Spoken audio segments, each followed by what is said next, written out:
sometimes the easy win isn't the thing that will actually serve you best in life. Sometimes almost winning is like, okay, that's validation that I'm good enough, but damn it, I didn't make it. And then it's fuel. Okay, you don't believe in me, I'll show you. So I just think it's important to remember that if you're in a position that recruiting is necessary to what you do, which most things it is, right? To keep in mind the perspective of it feels good to be recruited. It feels good to be desired. It feels good to be wanted. Like we all want to be wanted. We all want to believe that someone else sees value in us.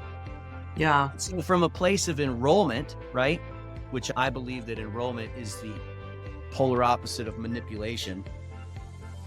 Enrollment is getting somebody to do what they want to do for their reasons, which means you have to be able to talk to people. You have to be a good listener.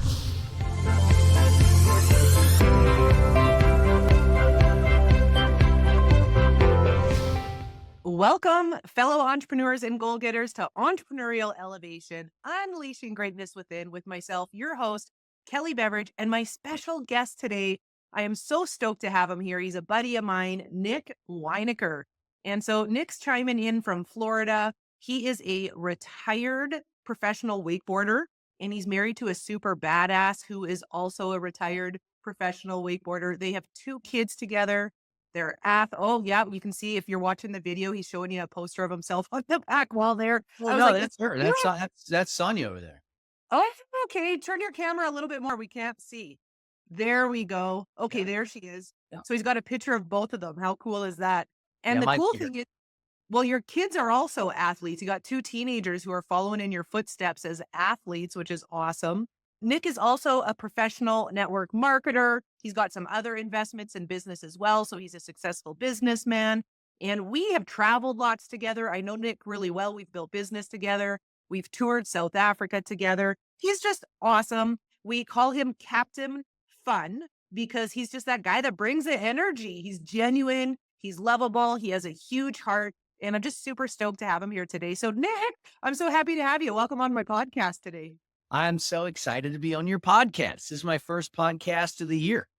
Nice. I love it. And today we're going to talk about probably a few things, but our theme is going to be around recruitment and really how to effectively drive and grow your business through mastering this skill of business. So whether you have a business that you're recruiting and building a team, or you have a product or a service, how to connect with the customer and recruit them and or enroll them into what you're doing. And we have a few things we're going to cruise over yet. You know what I thought would be cool, Nick, is maybe start with, how did you go from, let's hear your story. So how did you go from being a professional wakeboarder to getting into a business that sells health products and skincare? And maybe share your recruitment story there, since we're talking about recruitment. Well, you're so good at this. That was a really good setup. I was going to say, yeah, let me tell my story in the context of my belief around the recruiting and sales. Cause I just heard you say recruiting, selling, and a lot of times those words freak people out because depending on what people's background is, that draws a different mental and emotional picture for people. Perspective is reality. Like I grew up in a Mary Kay household. My mom did direct sales with Mary Kay, and my dad was a mechanic and did several different jobs, but all blue collar, very much work with his hands. I saw that my mom had a lot of the freedom to do the things that me and my brother were doing, the sports and the school and all that stuff. And she was commonly there for all of it, moving us to and from some things. And it's not that my dad wasn't involved. It's just he wasn't able to be at all the stuff. He had to go to a physical place and work. And so I saw that growing up. I also saw that everywhere we went, my mom was always selling. She was always on.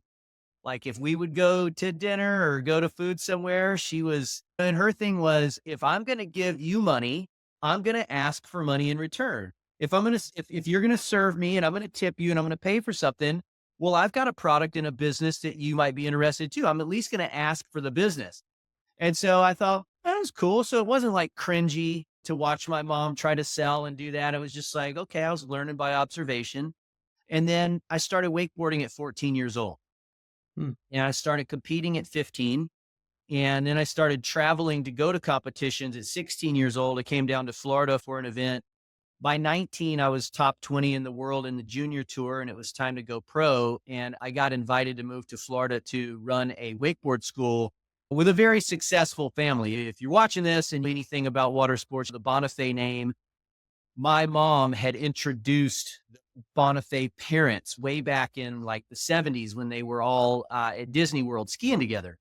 And so I'd grown up knowing of these people, and all of a sudden, as the sport of wakeboarding is growing, this Bonifay name is like winning all the contests. We went to the national championships in Denver, Colorado, and we went to have dinner together. And they said, "Hey, we have a ski school. We have an instructor from South Africa who's supposed to be leaving in a couple months. We're going to need to replace him. Why don't you come down? We'll cover room and board and see if it's something that you want to do. And if it is, you could take a year off of school and you could get in-state tuition. So college is cheaper." And I was like, yes. And so I packed my little car and I drove to Florida to run this little wakeboard school. And my wife lived right down the road. She lived with another household of pro wakeboarders. And so it was like, I just moved into like my dream come true. It's like my everyday was what I wanted my everyday to be about. And I met a guy in the process, a guy named Charlie. When I was 15 years old, he came through to do a clinic, and then he had helped me get quite a few sponsors, some of the sponsors that are stickers on that board right there. And he moved into a position with companies as a team manager, as well as a paid athlete. And he helped me grow my career, help me position with companies and how to talk the talk and basically how to sell myself, how to be a self promoter, honestly. He then went off and started a business in the direct sales industry. And he was trying to recruit my wife because my wife is a little older than me and she had hurt her knee. And at the same time, the economy had taken a hit and women's wakeboarding had fallen off. So he starts this adventure in a health and wellness direct sales company that's a competitor of my mom's. And my wife is injured and wants to keep like doing what we do and being around, but should probably make money somewhere else because I don't know if it's worth rehab and coming back to compete in a sport that's cut the money out for women. So that was in like 2004. The end of 2004 is when that initial conversation came up. And this photo was taken in 2005. And I was like, I'm living with the best people in the world, but I'm not one. And I wanted to be one. And I'm coming up. At a certain point, you start to lose patience. It starts to be like, hey, when's it going to be my turn? Like, when am I going to be the one on the cover of the magazine? When am I getting the feature spots in the videos? And while all that stuff was developing, I'm starting to get all these contracts and my life is starting to move like really in the direction I wanted it to. And so I just had blinders on. I was like, I'm a pro wakeboarder. This is all I want to be. This is what I want to do. So if it's in this scope, if it's in this like vision, then I'm in. And if it's not, I don't want any distractions. And so a few years went by and my buddy had gone off and been successful in direct selling with some sports nutrition range of products. And he said, hey, look, I've been successful. The company wants to help us grow. I'd like to work with some pro athletes that we know in different industries. And so we worked out a pseudo sponsorship deal. It was like nice wording. And I'm like, okay, this kind of fits the deal. And then the economy collapsed. When I'm 28 years old, my wife is pregnant with our first son, Bray. And in a matter of like 5 days, all the companies that I worked with called and said, we can't pay you anymore. And I had taken on all these positions and roles in the industry. I was the editor of 2 magazines. I had a video magazine that I was creating before YouTube was a thing. I was the announcer of the Pro Tour. I competed on the Pro Tour. I had 9 paying sponsors. I traveled in the summer and taught clinics. Our house was open for school in the off season. And I was doing all this stuff. I was spinning a lot of plates, but they were all very streamlined. It was very much, if I'd take a trip to be in the magazine, I'd write the story as my article content. And then we'd just take video of it. And that was the next one. So it wasn't really as chaotic as it sounded, but I did all these things to insulate myself so that I would never not have a place in the sport. I thought this is my home and I'm going to find a way to never get kicked out, never have to leave. Like my age won't be an issue. My tricks won't be an issue. I'm always going to have a spot. And then it's like, all of a sudden it was just over. Mhm. Like I saw the day coming, I wouldn't compete. I never saw the day coming where I would just be like, hey, you might want to go figure out something else to do. Mhm. And so I called my buddy and said, man, I don't know what you're doing with this company, but I know you've made a lot of money with it. And could you teach me how to do it? And that day was Monday, October 29th of 2008, when I made that phone call. And so that was me making a new decision. All right, I got to reinvent myself, like Jay-Z, right? Maybe we don't want to say the name anymore, but that was right. Had to reinvent myself. And I had a person who had been in my shoes, like quite literally, had been right where I was, knew what I was going through, knew what I needed. We were very like minded. And he had been successful. And he said, I was mentored by a guy that's super successful, and I'd be happy to teach you what it is that we do. And the very next day, I learned a very important principle. He said, when do you want to get started? And I said, bro, I need money. Like I need oxygen. You tell me when. I mean, I'm open. I got nothing to do. I got a kid on the way and I'm freaking out. And he's like, how about tomorrow at 2? And I was like, yeah, tomorrow at 2. What are we going to do? He goes, I'll call you at 2. It's Tuesday. It's 2 o'clock. The phone rings. Do what you say you're going to do, when you say you're going to do it, and the way you say you're going to do it. He said, I'm going to call you at 2 o'clock. We're going to get your business started. 2 o'clock. He did what he was going to do. He did what he said in the way he said, when he said. And I thought, Yeah. okay, that's an important principle. There's a lot we don't control. We can control that, right? Yeah. And that was really the beginning of a now a 17-year journey for me that's grown that business into more than 20 countries around the world and got success all over the place and got friends that I never would have met in my life who are what we call chosen family. But like I have women who I've taught the business who were able to retire their husbands from other professional class type roles in big companies. And those husbands have come in and attended trainings and we've traveled and like we refer to each other as brothers, Mhm. like close. And yeah, man, I'm just grateful every day that as the path unfolds in front of us, great things are brought into our world. And that's just how I've lived the whole thing. That to Oh my god. me is a really big, important perspective to keep in mind is that here's my belief. I believe that everything we need is in people. I think people are the solution for everything we need.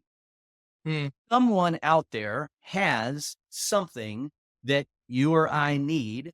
And when they cross our path, our job is just to simply be open to the opportunity, just to be open to the possibility. What's the possibility that this person showed up today with the very thing I need? And I feel like as I keep that perspective around people, man, the craziest doors have opened. I mean, some Yeah. wild stuff. Oh my gosh. Nick, I love everything you're sharing. I love your story and I've heard it a lot and I love hearing it just over and over again. And it just brings back fond memories. And as you're speaking, because we're going to talk about the power of recruitment and just some ways to develop the skill. Yet I think before we even discuss how we want to focus on someone else, what comes to mind as you were speaking is two things around recruitment when it brings it back to ourself. The one, what are our beliefs so that we can be somebody who becomes great at recruiting or selling, whatever it is, our product, our service, our business model? So, what are we choosing to believe to set us up to win? And so, that's a question I have for you, if you could chat to that. And then the second part of that is how important it is, if we're keeping this on ourselves, to be the example, because you might not have realized it, but you mentioned two people that really enrolled you through the power of persuasion because you were simply observing them. The first one was your mom, and the second one was Charlie, right? And so recruitment isn't even always just what we're saying, it's how we're being and how we're showing up in our own life. People are watching us. People Yeah. are watching us all the time. Yeah. Right. And so there was pre enrollment, there was your mindset, there was seeds being planted, even if you didn't know it at the time, simply by how they chose to show up. Yeah. So, can you speak to that? Well, that's what I was saying at the beginning of my long version of my story that I just shared is around recruiting. Like I think everybody loves to be recruited. I love to be recruited. I mean, it's a big part of life. An athlete, all athletes are recruited. When you're an athlete, you want to be recruited. Mm. One of the biggest sporting events is watching the drafts. Everybody talks about the drafts. You cannot watch for God, what was it, 20 years? We could not watch a New England Patriots game without hearing that Tom Brady, who is now the greatest of all time, was the last round draft pick. And it's like, oh my gosh, can you believe this guy was a last round draft pick? Well, that felt terrible to him. And Hmm. then he used it as fuel for his entire career to become the GOAT. Like, oh yeah, you don't believe in me? I'm not tall enough. I'm not fast enough. I don't have a good enough arm. Now I'm too old. Okay. It's because he wasn't desired, fueled the rest of his career to go on to become the greatest, right? He was like, okay, I don't have any easy wins. The first round draft pick wasn't the guy, right? No one even knows who the first round draft pick was in those drafts. I'm sure some statistician knows, but I don't Yeah. know. It's not much Crazy. different than America's Got Talent and all those shows. The people that win don't usually go on to be wildly successful. The Kelly Clarksons, the Daughtries, they were second. They didn't win.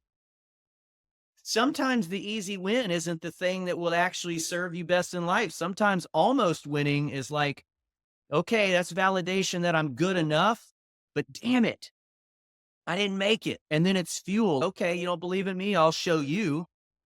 So I just think it's important to remember that if you're in a position that recruiting is necessary to what you do, which most things it is, right?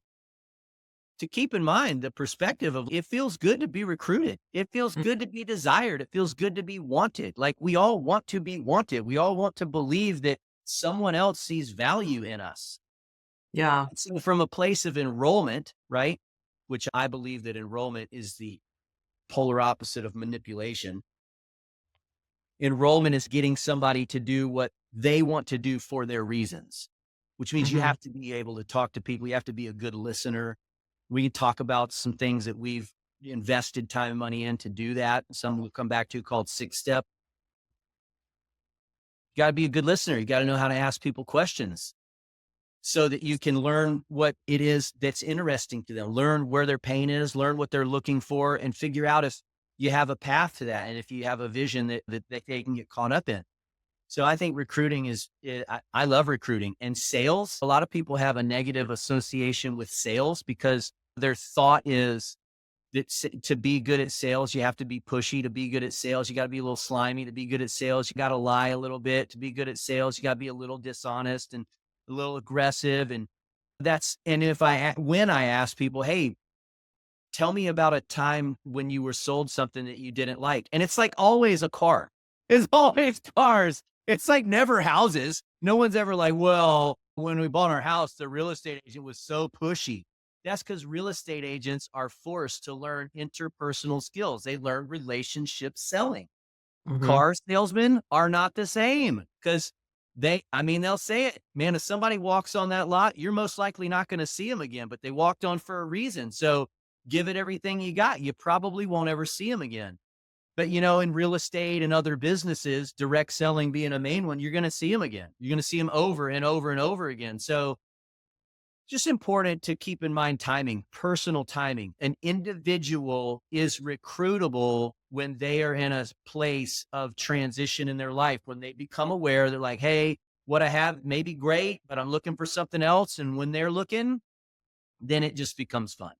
Then it Yeah. becomes, Oh, and okay. I believe it's an honor when people say, like, oh, you're a good salesman. I'm like, great. Cause I feel like what you're saying is I enjoy the process of, Hey everyone, I'm just hopping on quickly. Hope you're enjoying the episode so far. And I just wanted to share that I have partnered with Please Notes, and they are a phenomenal business who has a lot of tools to support our mindset and our entrepreneurial journey when it comes to things like planners and daily journals and daily affirmation cards and self care stationery and just a lot of cool things. So I just want to hop on here and say, check them out.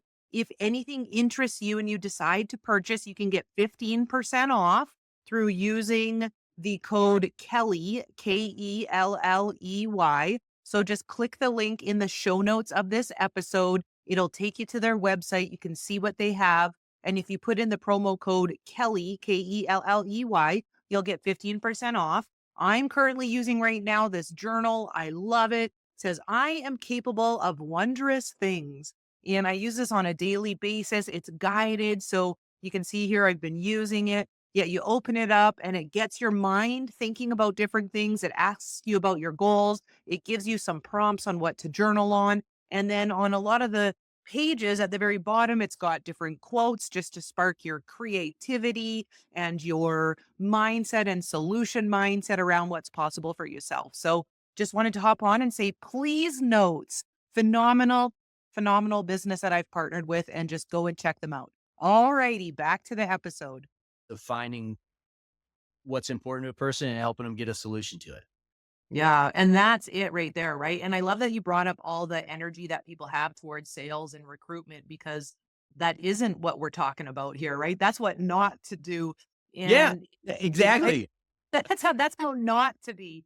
And so the cool thing is, and let's talk about this because you mentioned that relationships are what's most important. And it's so true. And I love the perspective. I've never heard it here like that before, that like people want to be recruited, right? I want to be recruited for things that I'm looking for. I want to be sold things that I'm needing in my life, right? I want to be sourced out for areas I'm wanting to grow in. It's so true. And so if you have that mindset that you're looking for people who are looking for what you have to offer, and it's backed by good intentions, and then you layer in the interpersonal skills, it can be a fun process. And it can be a win-win, and it can feel good for both parties, right? And the truth is we're either selling or being sold. That's just the No, truth.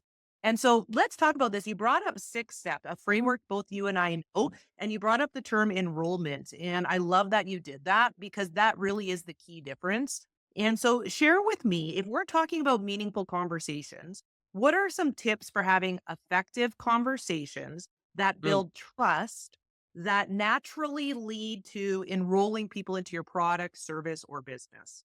ooh, great question. That was a very well worded and thought out question. Yeah, so I didn't finish the other side a second ago. Enrollment being getting somebody to do what they want for their reasons, manipulation being getting somebody to do what you want them to do for your reasons. Mhm. I don't think manipulation is a bad thing. I'm not saying it like it's bad. In today's society, that word, like, oh, such a manipulator. I feel like manipulator and narcissist go hand in hand. Like I never heard anyone use the word narcissist till like the last 6 years. And now everybody's a narcissist. But yeah, honesty, like we all have narcissistic tendencies. Like I care about me. Mhm. I care about me and my house and my family and my life and my bills and my stuff, you know? We all have a little bit of that. But manipulation a lot of times works. And sometimes it's the only tool that'll get the job done. And it's not bad for either party. Well, when it's like annoying is like when a kid, I mean, you don't have to go much further than kids in the freaking grocery store and you'll figure out manipulation works all the time. They put that candy there for a reason.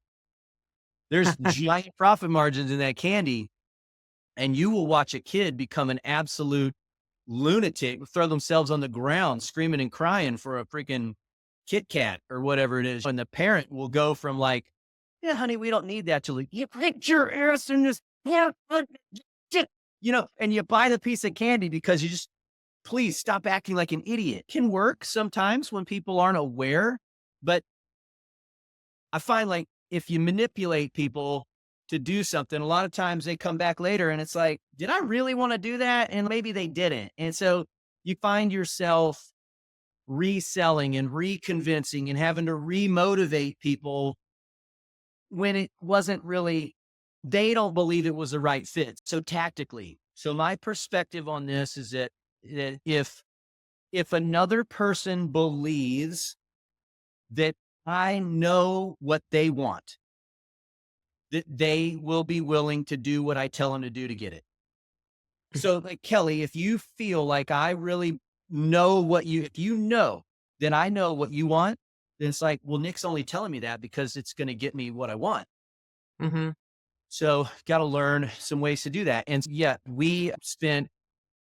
I know I did 3 years of training with a consultant company. We reached outside of our own business. We reached outside of our resources and we contracted a company that honestly people put on your path, there were 3 different people that were coming to us with this consulting company for about a year. And finally, 3 of our partners had a conversation with somebody from a different direction, all with the same 2 consultants. And it was like, hey, let's hear these people out. And we each individually got on a call with one of these consultants. And it was like, I'm like ready for the call. I remember I was in Edmonton, Canada at a boat show, freezing Nice. cold. Best Cajun catfish on the planet is in a little shotgun restaurant in downtown Edmonton, Canada. And I'm from Mobile, Alabama. Cajun cat. Okay. But I remember I was sitting in the hotel room and I get this call and I'm thinking like, all right, we're ready to go. They're going to try to sell me and I'm like waiting for this battle. And by the end of the call, I was like, listen, I just want to know how to do what you just did. Like, I feel like I just passed a test. I feel like I just won. I don't know what I feel I won at, but I feel like I'm right and I'm validated. Like, I feel great about this conversation. I was like, I want to know how to do what you did. And I was taking notes as the call was happening. And I am clueless as to how know how to have this conversation in such a way that I was like, whatever you got, I want. Yeah. And so we learned after a lot of invested money, time and energy, literally 3 years, 9 months out of the year, we would go for 3 days into a hotel, full immersion, consulting firm come in and learn techniques that big companies and their recruiting staff know how to do. And one of those things was something that we've all referred to as 6-step communication. And as it would imply, there are 6 steps to it. The most important, I believe, of the 6 steps is how to ask questions of the other person that keeps them wanting to talk more and go deeper and develop the thoughts more and more to get it all out so that you break down that barrier wall that people are kind of guarded. Like, what do you want from me? What's in it for you? Is this going to cost me something? Like, why are you talking to me?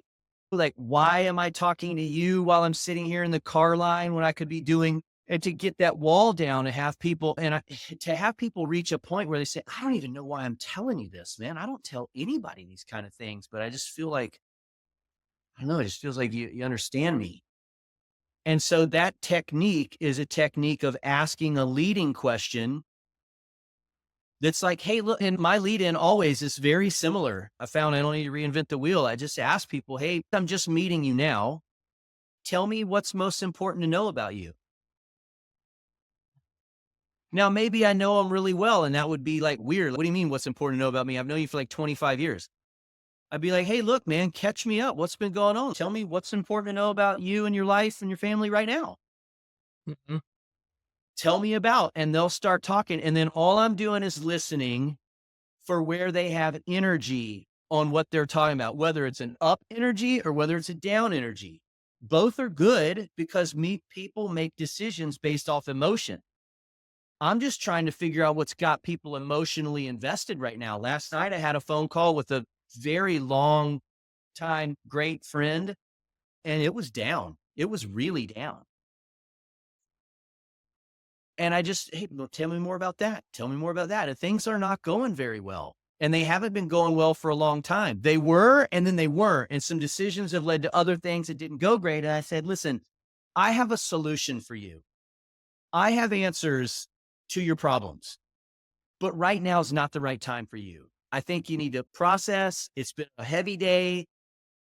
It's all sunshine and rainbows over here for me. Like, you and me together, we can build something fast and we can make money. We can have fun doing it. You got a great platform, but now's not the time to go into that. Why don't you take a day or two, feel what you got to feel, and let's talk in a few days. And she agreed. Yes, I will call you next Thursday unless I need something before then. I said, listen, if you need something before then, you call me and say, hey, you got 5 minutes. I just got to bounce something off you. I need to vent. I don't need you to sell me anything. I don't need you to solve my problems. I don't need you to tell me it's all okay. I just feel like crap and I need to tell somebody about it. I'm like, you can do that too. And she's like, thank you so much. So you just listen for where people have up energy, where they have down energy, and then grab that word and the specific phrases that they used and ask them to tell you more about that very specific thing. And Hmm. then they go, "Oh my gosh, you're listening." Like you use people's words back in the next question. It's, "Yeah, you heard what I said." And if you get it wrong, they'll tell you. They will say, "No, no, no, no. No, no, it's not that. It's this." "Oh, sorry. Yeah. Thanks for correcting me." I love what you're sharing because I think one, I used to have a fear of doing sales and recruiting and having conversations. Yet when you approach a conversation from a space of, I'm just going to get to know this person and what makes them tick and where they're at in their life. Yes, because I have an agenda of wanting to see if what I have to offer can be a solution. Yet first, I just need to learn about them. It makes it neutral. It almost, as the person who's doing the selling or doing the recruiting, if it's myself, I'm like, I don't have to come into this conversation with an energy of how am I going to sell them? How am I going to get them to say yes to what I want them to say yes to? That's not the purpose. Obviously, I'm growing a business. I want sales. Yet it just allows us to take that energy right out of the conversation. And I think that's why it's so successful because it is about making it about that person and figuring out where they're at. And people need to empty their cups before we attempt to fill it with our agenda and what we want them to hear. Yeah. I love how you shared that. And it is very effective. So I would say with recruitment, one, learning the skill of the meaningful conversation, asking that person questions, getting to know about them and what their pain points are. Like you said, listening from a space of truly listening. An Yeah. effective way to do that, you talked about taking notes. I encourage everybody when you're recruiting to always be taking notes. One, so that you can actually practice being present and listening in that way. Don't be thinking about what's the next question I'm going to ask. When you're taking notes, you're literally listening to what they're sharing and asking questions based on that. The second reason is because we talk about trust. You can build trust very quickly. And for people who base trust on credibility, if you're taking notes, they're like, this person's professional. They're taking notes. If people trust based on sincerity, which is, I hope this person cares. Yeah, right. Like, Notes, baby. right? You've got your notes, right? People are like, they care, they're listening, they're taking notes. And the other reason, and this is what I would like you to chat about too, is this idea that it's just a one and done, one conversation, and I'm either going to get them or I'm not. It requires follow up and follow through and exposures, and people choose into things based on so many reasons. Yet maybe talk about the process of recruitment, and you have to be willing to walk people through exposures so that they can value in choosing in to the belief that what you are offering them is going to solve their problem. And it usually doesn't happen on one take. Yeah, I mean, God, there's a lot of, I mean, there's a lot that we could unpack there. We could come at that from a bunch of different angles. So I'll say two of them. And you could Google this. You could Google like the sales follow up percentage. I don't even know what it's called, but if you figure out the words correctly, you could just Google some things and you'd find a whole bunch of different images.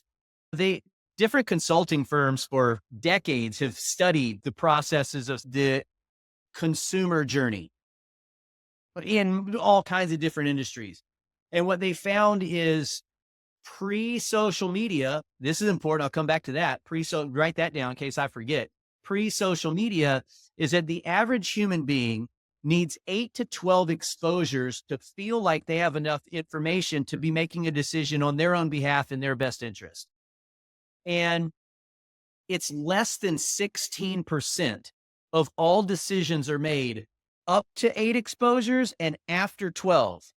84 are made between 8 to 12. If you're going to recruit people, if you're going to build business, if you're going to bring on partners, if you're going to expand customers, clients, whatever, however it may be, what you're signing yourself up for is from the first call or the first conversation or the first meeting or the first interaction on topic, you like you got 8 to 12 more to go.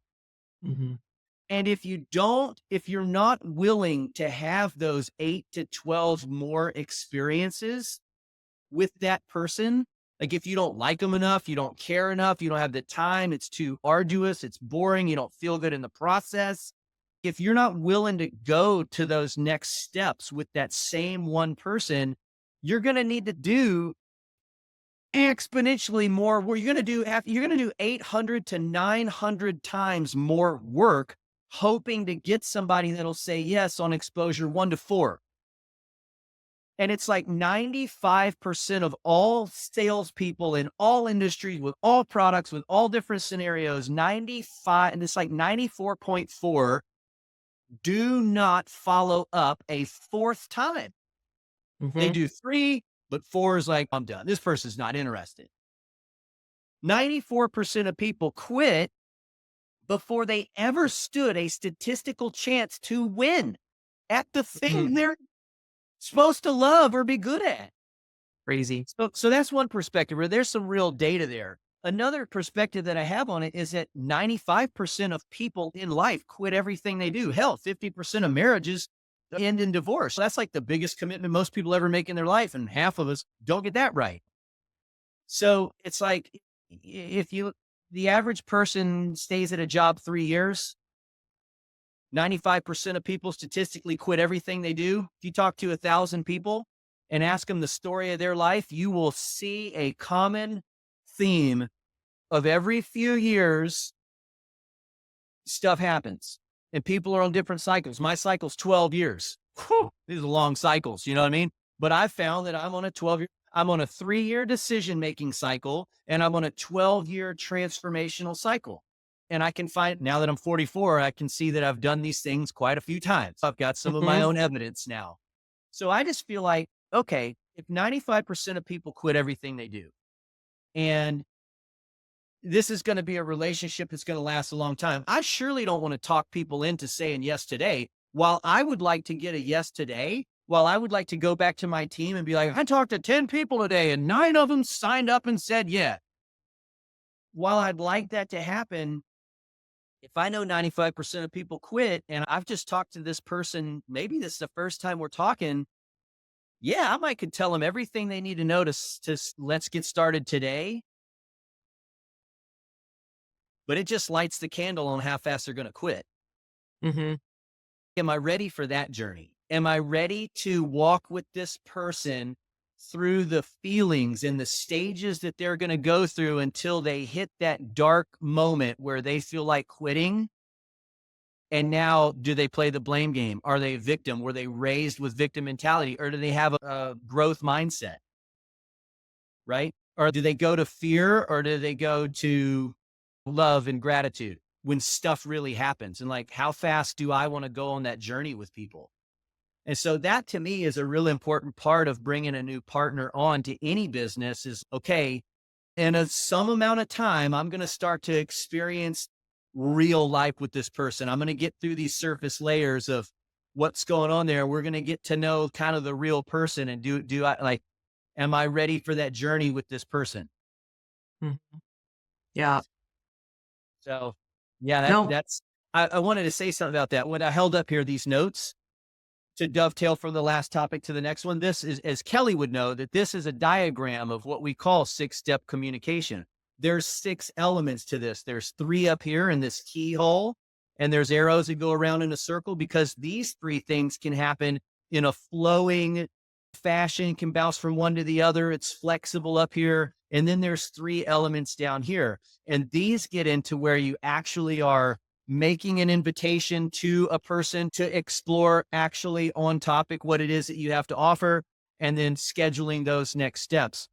I have a really great friend who I recently went to Aspen with, and I've traveled to other amazing parts of the world with on his private jet. He owns a very successful company.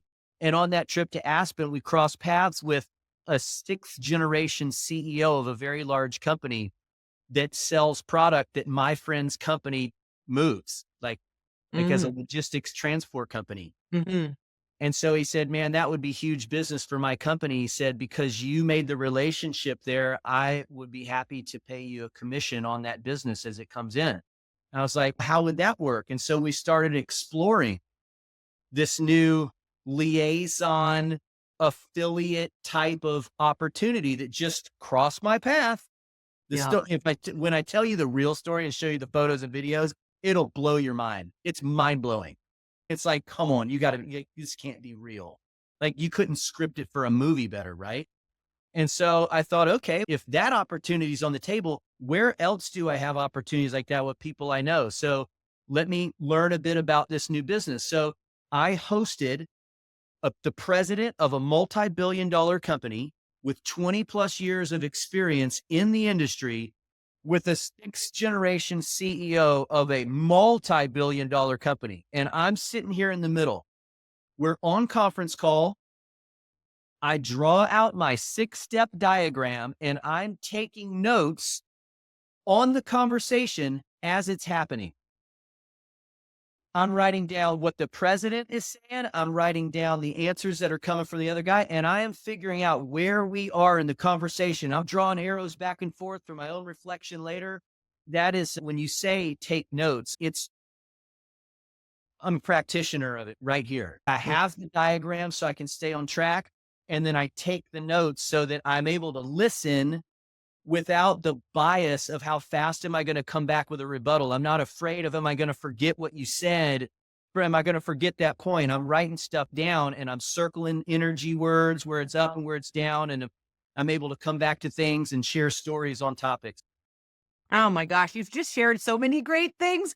We could really take all of what we're talking about and turn it into little master classes and podcasts for hours on end. Yet, you What you wish for. oh, and exactly. I'm sitting here though as you're speaking. I love the example you just gave because what just came to mind for me is don't be too cool for school, right? Like you're sitting in between these monster of successful businessmen, being one yourself, and you're sitting there pulling out your paper and you're taking notes and you're asking questions and you're attempting to understand and use the tools. Be willing to be different, be willing to stand out, right? Like just be willing to invest in people and do the work. Yeah. It's And just an be open important. to the opportunity. Opportunities pop up all the time. Like, Exactly. Be open to the opportunity. And I want to share what we're talking about right now is so important because I don't know about you, Nick, yet I think everybody has. And what you just described is you could either be recruiting up or you could be recruiting down. And so let's chat about this for a minute. Who do you also want to be recruiting? Because that's going to impact your love of the game. That's going to impact your results, your business. And I know sometimes like I would love to do what's recruiting up, which is people who in my mind would be tens or successful or just bring me to a one to many or put more money in my pocket or just they're quality people that in my mind are higher vibe, right? Yet I have a lot of fear in that. I have fear of like, how do I recruit up when I'm maybe not at their level? But the tools and what we're talking about can be just used with everybody. And so this is how you can get into and get your foot in the door is by just keeping things simple and using the tools because the tools work. It doesn't matter who you're talking to. yeah. Yeah, well, and the reason is because again, it goes back to it's people. You're talking to Yeah. people. It's people talking to people. And I don't care how advanced AI gets and how many billionaires AI creates and how hands-off people have to be in the growth of their business because of AI. Kelly, can you think of a video that you have found probably while scrolling through social media that is the most compelling part about new AI? Oh my gosh. I don't know. Can I think of a video that's the most compelling part about AI? When you think of videos you stumbled across with what is possible with AI, what is one that has stuck out? Whoa, that would be cool. I don't know. I feel tell me the answer. So when I say it, you go, oh yeah, it's when it's a demo of AI chatbots that have been programmed in the person's voice with their dialect and their pauses and their phrases. And they do a cold call to a real person. And the real person even realizes that it's a chatbot and it's like, I got to have this. Have you seen Yes. it? Yes. You've seen that. Yeah. So what's that tell you? That what we're talking about could potentially, well, one, my business can grow faster. I don't know what the answers you're looking, but where my mind goes is, well, here's where twofold. My mind goes to, oh, wow, that could really help my business grow faster because that means that I can replace myself and there. Part of yourself could you replace?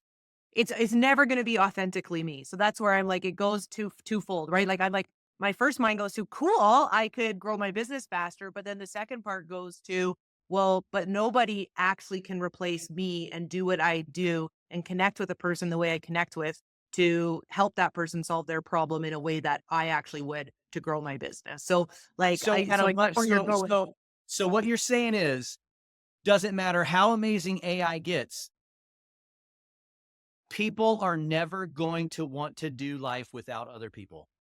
I People know are I never going to value a computerized robotic experience over a real human interaction. They're not. yeah. So people are always going to matter, and interpersonal skills are always going to matter. Now, sure, you could automate a lot, and you could definitely make it to where you are not necessary for some arbitrary surface level things. And that's got real promise. That to me is the most exciting part about the stuff that we're seeing come out with AI and some things that I'm working on with some areas that I've invested lots of money. But there, you're still going to need to know how to deal with people. If as long as we're on this planet in this human suit, like that's the way it's going to be. That's my. I just believe that people make it all happen and that people matter. Well, and to your point, so I'm just curious what you would, and I agree, right? Like I agree, like embracing AI for sure to get on that trend, but in a way where it doesn't take out the relationship building people Mhm. part process. Yeah. And I also believe like in always if I go in look in business and not just recruitment with anything to do with business or anything to do with growth, the basics always remain. And so it's understanding, learning, developing confidence and developing skill in the basics, and you will always be able to go out and create or grow or and that's my belief anyways is like when in doubt just go back to the basics. And so Yeah. I'm curious, like we're speaking a little bit too about, I think recruitment requires an extreme level of self-awareness. And Yeah. so just as we start Mm, to close mm. down the podcast episode, I could talk to you forever, Nick. I love you to death, and you always have such good stories. Yeah, I'm just curious because I think too with recruitment, a big part of it is our own mindset and belief around why we're recruiting in the first place. What am I building? What's my vision long term? I'm not just trying to sell for a quick fix. Maybe, yeah, I need some influx of cash yet. Like, if I'm here to grow a business and to really be an entrepreneur and to hone my craft and to make an impact in the world and to take care of myself and my family and the community, like, I'm here for the long game. I'm playing the long game. And Yeah. so maybe speak to this in a little bit of the mindset required to even be willing to go out and learn these skills in the first place, because it's irrelevant if we do what you shared, which is quit the 95% of Yeah. people who do that. So how do we develop a mindset for the long game so we can get to that space that you are, where you say you have 12-year cycles and you're just skilling up and going into advanced growth every 12 years? It might look different or be with different business models and things like that. But this is really about the long game. Because if you're Mm. not here for the long game, this is kind of irrelevant, in my opinion. Yeah. Like, Yeah, this question is actually the answer to the last question you have, which is about recruiting up eights, nines, and tens. Like most people, when they come into a new endeavor in life, they're really, really excited. Their excitement's off the charts. It's way high. Oh, everything's sunshine and rainbows. It's gonna be amazing. Woo! Right? That startup feeling called excitement, which is the first stage of emotions in new timelines. And everybody loves to be excited. Everybody loves to get started. But they don't have the confidence in themselves because they don't have experience. And where confidence comes from is by saying what you're going to do and then going and doing it, saying it out loud, like putting yourself out there. The whole leap and the net will appear thing. Take a step and then the path will appear. But it's like saying, okay, I'm going to do this. I'm going to take this step. I'm going to put myself out there. And then you do, and then something happens. And then from that experience, you gain more experience, more understanding. And if it moves you in a positive direction, then your confidence increases, right? So the long game and recruiting up, they're the same thing. Being mindful that it is a long game, all right? And who are you going to become in the process? It's never about the destination. It's never about the certain amount of money. It's never about the one podium. It's the process of getting there. And then what's that set you up to do next? Like what's beyond that accomplishment that seemed to be so important, right? And so you got to think of, you got to visualize. This is where it gets into what a lot of people call like kind of woo woo, like the personal development, the manifestation, the quantum physics, things like that. The Joe Dispenza meditations and visualization and feelingization, where you're able to go out into the future mentally and see a different reality than the one you have today and see it so clearly that you can feel it. These are what they call mountaintop experiences. Have you heard Jim Carrey's story of the mountaintop experience when he wrote himself a $10 million check on a date? Yep.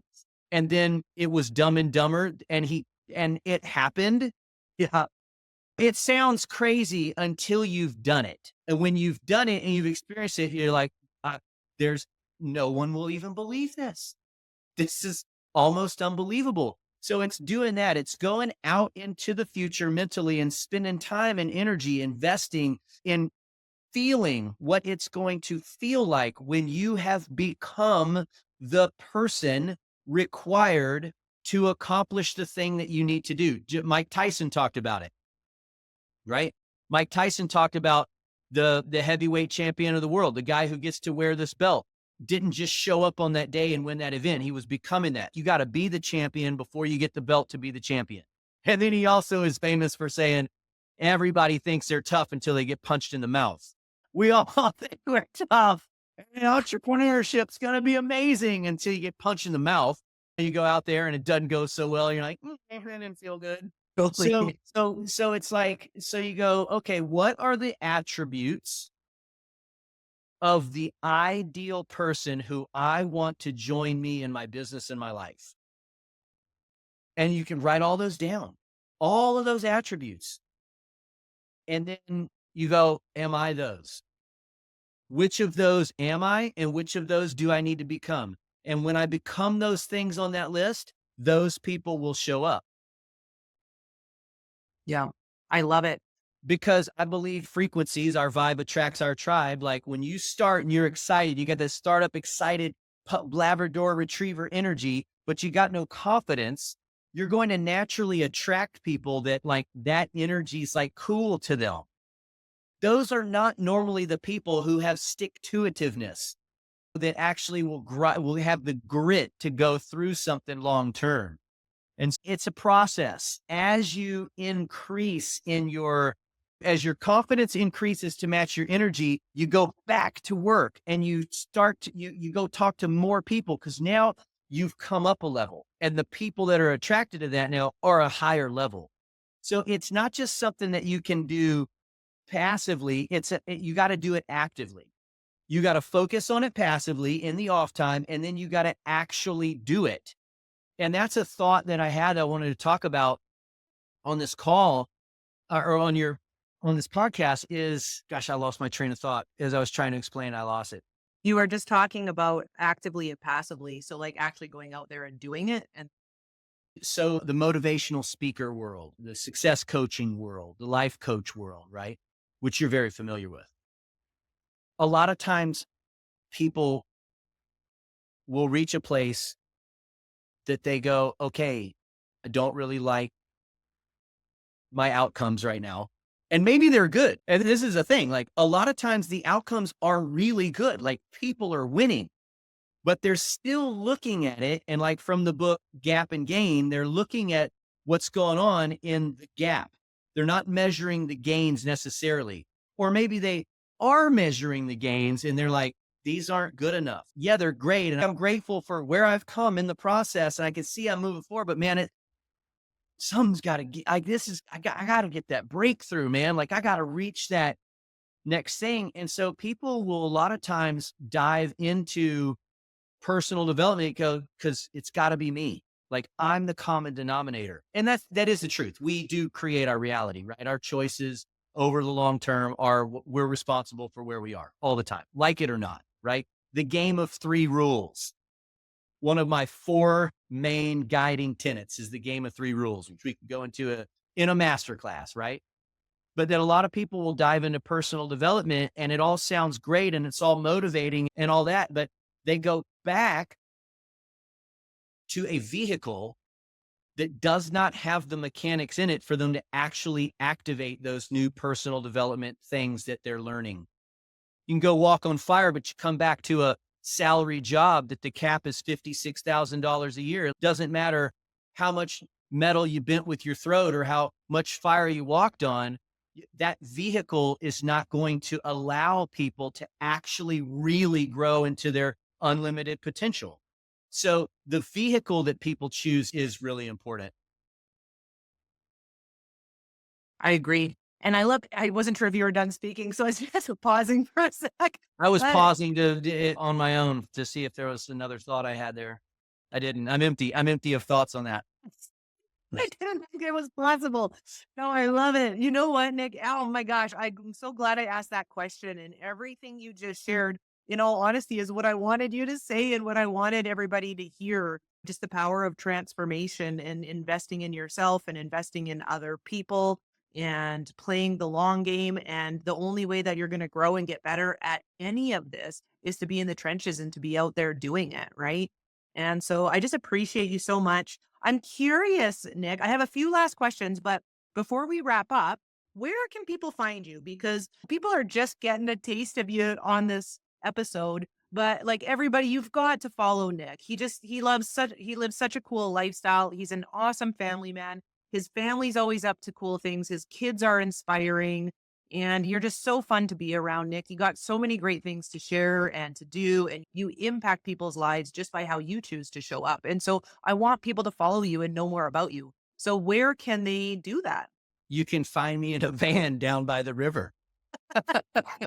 We Literally, we probably. we quite literally in a lot of cases, we are in the RV world now. Last year, my wife decided, hey, we should get an RV for all the travel that we do with my kids being in travel volleyball and high school volleyball, two separate leagues, and they're both American Ninja Warriors and they travel for that. So we bought a travel trailer and now we are like somewhere different every weekend. And I love it. I love it. It is so fun.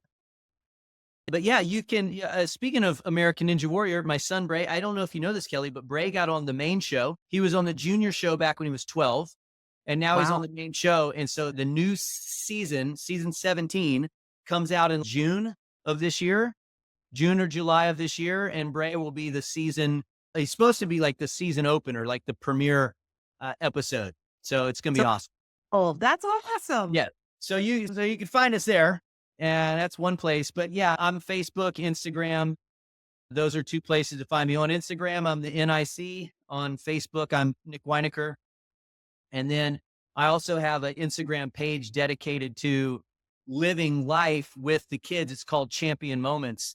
And it's really right back to what I was talking about, the observation that I made of the difference in my mom and my dad. She was there for all the stuff. And so as I transitioned out of wakeboarding, all that mattered to me was that when I made a career change, the reinvention of myself, I wanted to be a step up. I wanted to be proud of where I'd gone. I saw people go from what was the greatest dream of mine ever to be a professional athlete in extreme sports, going back to other things some people going back to live with mom and dad, going back into maybe some family businesses, doing some other things. I'm looking at it going, I'm like, that just doesn't look attractive. And so I wanted, when I made this change for my life, to increase with every move that I made and be more and more proud of where I was going. And so part of that was, am I going to have the ability to do what I want when I want with the people that I want? Am I in control of my life? Am I able to make money within my skill sets and enjoy that process? And am I able to enjoy my life and who I'm becoming in the process? And when you don't have kids, you don't know what it's like to have kids. I didn't want to have kids at first. I was terrified of them. But now I love my kids and it's a ton of fun, but we travel a lot. And so it's all about those champion moments, the ability to be there for the moments that matter for the kids. Like I was just filming Bray the other day and I was doing a live FaceTime video with Sonja. She had to be somewhere else. So I'm watching Bray play volleyball front row and he just smashes it, dude. He kills it. Gives an amazing play. And he turns and he comes and looks at me at camera and he says something. And I was like, yeah. And we had that interaction. And my wife goes, champion moment. Mhm. And that's what it's about. It's about being there for those moments that they're happening, but are you part of it? Are you being told about those moments or are you actually living those moments Oh my with God. people that matter when it matters? I love that page. I don't post on it near as much as I should, but I have started a YouTube page that's dedicated to that same thought. And so I'll be doing podcasts and YouTubes on there with people who have stories to share of their champion moments and the videos and all that. So I'm very excited for that this year. That's new for me this year. That's so cool. I love that, Nick. Champion moments. I'm excited to chime in and listen to what you're sharing on there. That's so cool. And I love the relationship you've developed with your kiddos. And maybe this will a good segue to my last three questions. Speaking of Yeah. champion. So if I said to you today, Nick, what would be, and just quicker answers in a sense, what would be your definition of success today? Oh, I got to borrow one from a mentor of mine. Success to me is forward motion in the direction of your goals. Yeah, I love that. That I borrow that one all the time too from Charlie. It's just like, yeah, he's that guy for me. I don't know if you guys have that person that I just don't want him to be right. And every time he's right, I'm like, damn, he's right again. I'm like, why do I resist it? Like, why am I in resistance? I just love that definition because success isn't a destination. It's not a place. It's a process. And I just feel like as long as we're moving forward to the things that matter the most, that we've taken the time to write down and share and tell people and put on dream boards, like that's success. Absolutely. Agreed. Okay, next question. My podcast tagline is unleashing greatness within. So Mm. what are three tips you would give someone to unleash their inner greatness?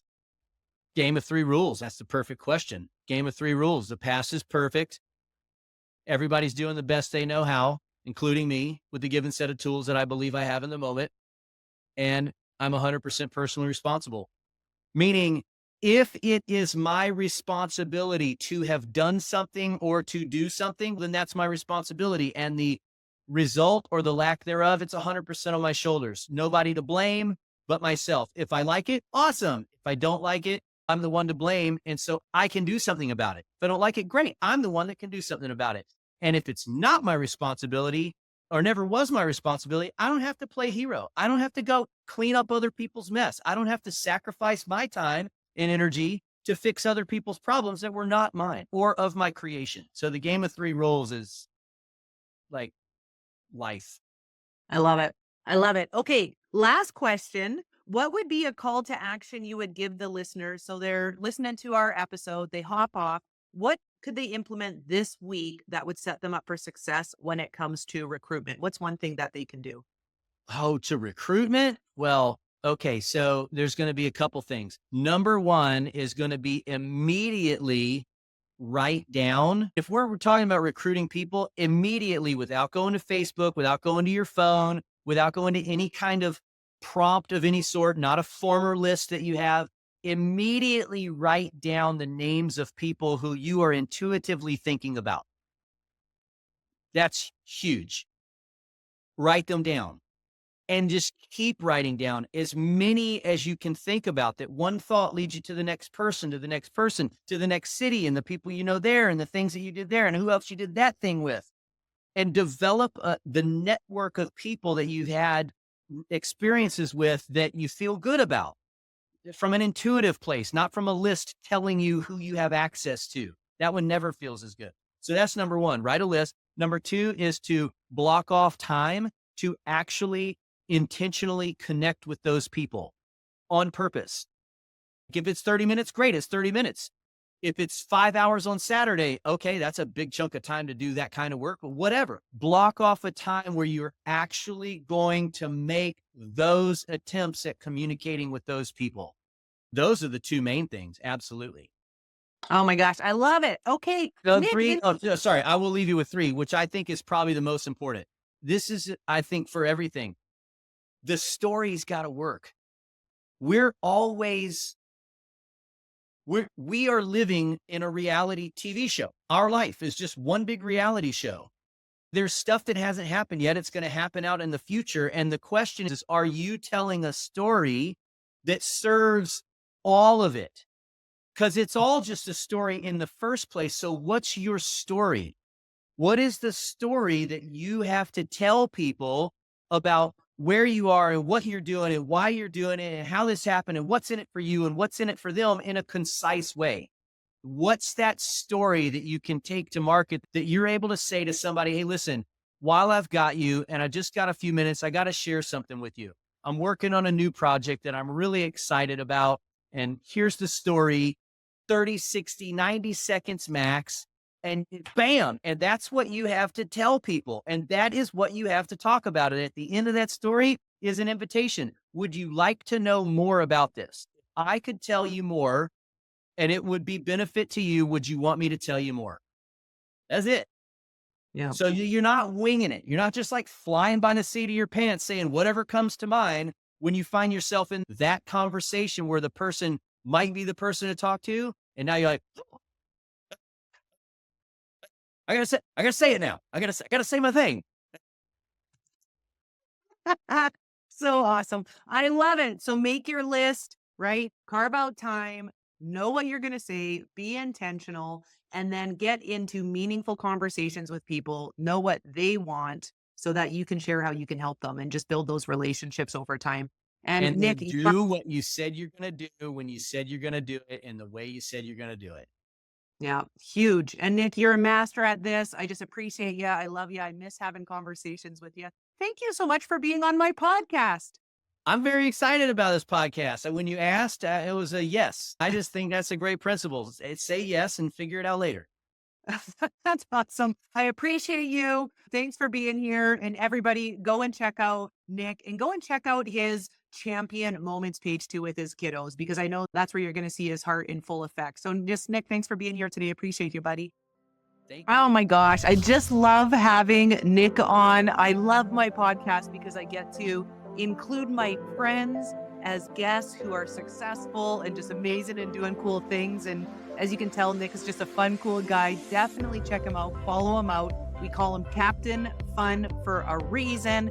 And today he just had so much great nuggets around the power of recruitment, and that it really is a mindset and an attitude so that we get excited about recruiting into our lives and our businesses, because there's that perspective that everybody does love to be recruited. So when we're reaching out to people, just remember that's actually a gift that we thought of them and we want to include them. And when you do it from a perspective of the right reason, really getting to know about that person, who they are, what they want, and you trust and believe truly that you have a solution to serve them and support them, then why in the heck would you not want to recruit people into your product, service, or offering in the first place, right? So just thanks, Nick, for coming on and dropping some words of wisdom. If you enjoyed this episode, I encourage you to check out episode 27 on my podcast with my buddy Eugene. He's actually from South Africa, and I met him while I was traveling and touring and doing business out there with Nick. And he talks about playing outside your comfort zone to expand your life, both personally and professionally. And I like that one in relation to this episode because the first person that you want to recruit always and forever is yourself. And if you're in business, you want to be your number one best recruit. So go and check out that episode and continue to just get some nuggets and tips and value, hopefully, from the podcast. Thank you for being here. Appreciate you. With love, greatness, and success, it's your host, Kelly Bettridge.